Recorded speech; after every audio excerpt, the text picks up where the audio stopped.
গণতান্ত্রিক লড়াইয়ের সেই দিন এসে পৌঁছেছে। দ্বিতীয় দফার আজকে ভোট, কি বলবেন, কতটা আশাবাদী, কতটা শান্তিপূর্ণভাবে এই ভোট হবে? আশা তো মানুষের পক্ষে রয়েছে। মানুষ ভোট দেবেন, গণতন্ত্রের পক্ষে ভোট দেবেন, মানুষ নিজের অধিকার প্রয়োগ করবেন, এটাই মানুষ চাইছেন। প্রথম দফায় আপনারা দেখে নিয়েছেন যে 90% মতো ভোট হয়েছে। এটা কখন হয়? যখন আমাদের নাগরিকেরা মনে করেন যে ছুটির দিন আর মনে করব না।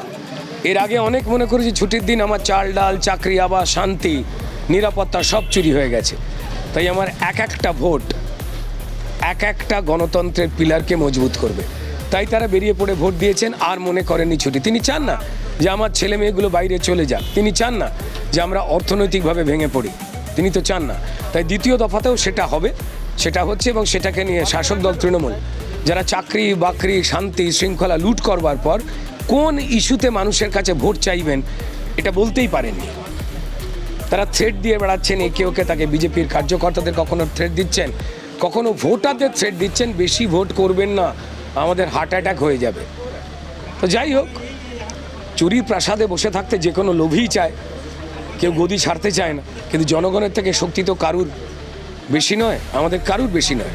তাই আমরা তাকিয়ে রয়েছি জনগণের দিকে, এবং তারা আলোর পক্ষে অন্ধকারের পক্ষে নয় সেই প্রমাণ প্রথম দফাতেও দিয়েছেন, দ্বিতীয় দফাতেও দেবেন, যেটা নিয়ে আতঙ্ক তৃণমূলের। এবার তারা ভোট লুট করতে পারছে না, সম্ভবত খুব কান্নাকাটি করছে। অনেকগুলো রুমাল দেখলাম গেল বস্তা বস্তা তৃণমূলের পার্টি অফিসগুলোর দিকে। চেষ্টা করেছিল, পারছে না, তো ওই জন্যই তো তৃণমূল কাঁদছে, ওই জন্যই তো রুমাল যাচ্ছে তৃণমূলের পার্টি অফিসগুলোতে। নেতাদের পকেট উঁচু হয়ে রয়েছে রুমালে। গণতন্ত্রের পক্ষে ভোট হোক, মানবতার পক্ষে ভোট হোক, ক্রিমিনালদের বিরুদ্ধে ভোট হোক, মানুষ বাঁচুক। বাংলা হান্টের আরও খবর দেখতে নজর রাখুন। বাংলা খবর মানেই বাংলা হান্ট।